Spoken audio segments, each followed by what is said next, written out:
teaching morally, can everyone read? Instructing in a manner that is consistent with general notions of what is good or what is right. That is, conducting oneself in a way that has moral value. Okay, when we say teaching morally, it means it refers to the teachers, or it refers to the way the teachers conduct themselves and deliver the lesson. On the other hand, teaching morally, beyond can you read? Morality is conveying and downloading to learners what is good or what is right. It is promoting and advocating awareness of what is good and bad. So teaching morality means actively instructing the students what is good or right. In short, teaching morally is about how teacher, or it's about how one teaches. It is how. While teaching morality, it is what one teaches. Understood? Yeah. Okay. So now, teacher confronts numerous ethical, moral issues in teaching. Few of them are followed. So the first one is, Can virtue be taught? the question, can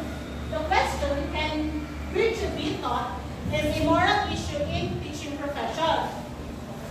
So some believe that virtue can be taught, like punctuality, charity, patience, or can be taught through values or through character education.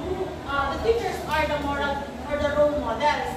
But some argue that virtue is taught rather than taught. So when we say taught rather than taught, it means that the students learn values more effectively through observation and experiences, rather than direct instruction. So for example, may isang teacher, maaga siya laging pumapasok. So there's a tendency na yung mga students niya ay maaga rin papasok dahil nag-serve siya as a role model. So naiintindihan ko ba yung concept ng virtue dito? Pero in teaching profession, virtue can both taught and taught. So the next one is, what topic or subject matter can be reasonably taught to learners? So even if they are guided with textbooks or other references, it is the moral position that the teachers determine what subject or topic yung bibigyan na ng importance. So for example, in science subject, mas bibigyan ng importance ng teacher yung science subjects other than other subject. So there is an assumption na yung science subject, yung skills and knowledge na makukuha nila dito is mabe-prepare sila sa kanilang for their future, for their lifelong learning. So the teacher make valuation ng lesson na ituturo nila based sa significance ng subject sa buhay ng mga learners. So the fourth one is the third one. What makes an appropriate and moral teacher-learner relationship? So a good teacher and learner relationship is a crucial success for both teachers and students. So a good and healthy relationship builds teaching effectiveness and better lifelong learning. So yung magandang relationship daw ng teacher is nakaka-influensya siya sa moral development ng students. Pero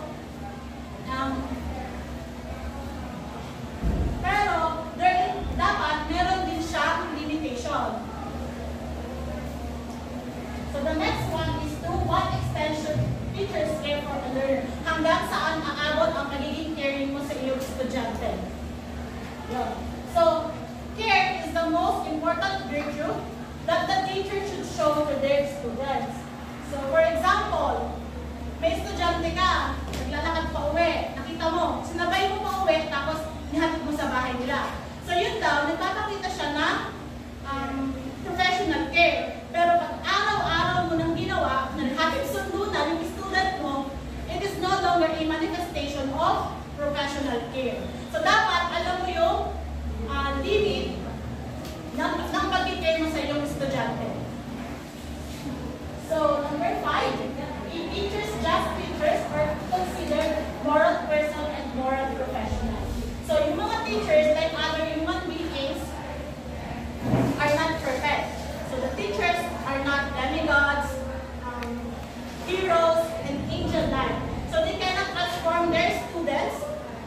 become superheroes. So the young teachers are not perfect, and they don't need to be perfect. So, but they should be aware of their actions and words kasi they shape the young minds. So, nakaka-apekto yun sa kanilang mga estudyante. So, the next one, ethical dilemmas of teachers. So, ethical dilemmas, of course, when the teachers are torn between two or more options that have good and bad consequences. The first one is tension between adhering to formal duties and caring for others. So this category deals with the tension between behaving according to the school rules, organization, and standards, and versus the care to the learners and other colleagues. So this tension is between the caring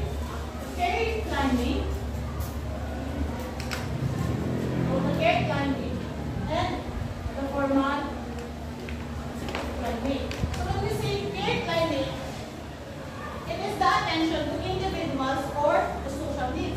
And the formal climate it is the adherence to the organizational rules. So, ang example nito is yung play nung group 1 na Jonas. Doon, nakita nyo na yung teacher is naging issue dun sa isang estudyante niya na nakakaranas ng physical abuse. So, dahil sa sobrang pag-care na sa estudyante niya, nami-misinterpret ito ng ibang tao, ng ibang students na meron sila illicit relationship. So, dito nagkaka-tension siya kasi yung teacher is namimili siya kung yung bang care climate niya or yung formal climate yung susunod niya. So, kung kayo, katingin nyo, ano yung susundin niyo? Yung caring climate niyo o yung formal climate niyo? Yes, Mr. Tiga. Ako, I would choose the formal climate. Kasi, yun nga, even though care is one of the most important virtue in to be a teacher, you still need to know your boundaries. You still need to know to step on a common ground wherein yes, we need to care. We definitely need to protect and nurture our students. But on the other hand, we also need to look on our profession. So just be realistic, di ba? Yung parang, ano yun, i-spend mo yung mga pinaghirapan mo as a teacher para lang sa isang student. At di ba, parang hindi naman yun makatotohanan. So, personally, mas i-incline ako with the formal climate rather than the caring climate. Okay, thank you, Tigan. So, next.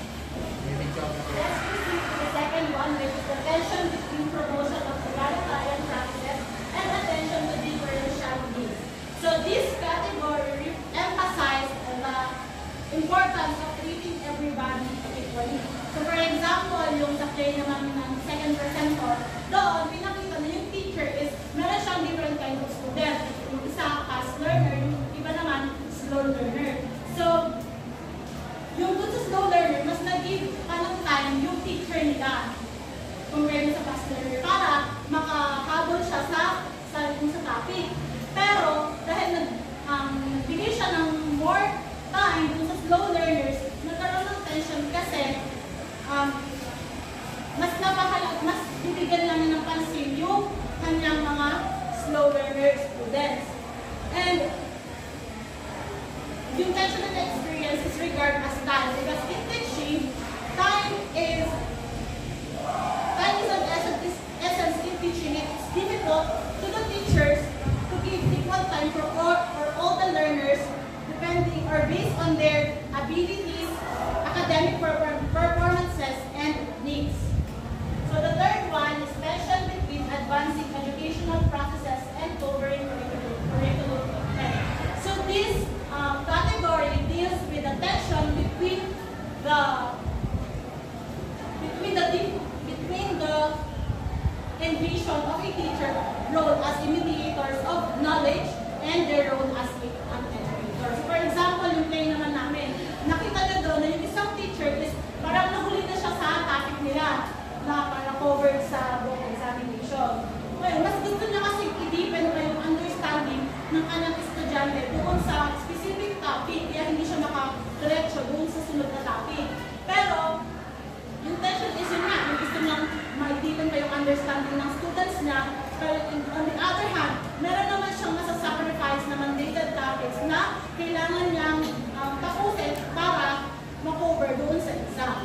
Naintindihan niyo po?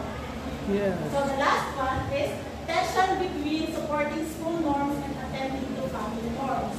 So this category deals with the tension between differing perception of the school and the teachers and parents as to the right way to behave. So the tension arise when expectation and values of the schools and the families conflict with the environment of the students. So for example, yung role play naman ng last presenter, pinakita doon na may event na gagawin sa school. Ngayon, merong isang estudyante na iba yung religion niya. So, parang taliwas yung paniniwala niya doon sa gagawin event. So yun, nagka-tension kasi nga merong conflict sa school policy at dun sa environment ng students. So, naiintindihan po? Yes, ma'am.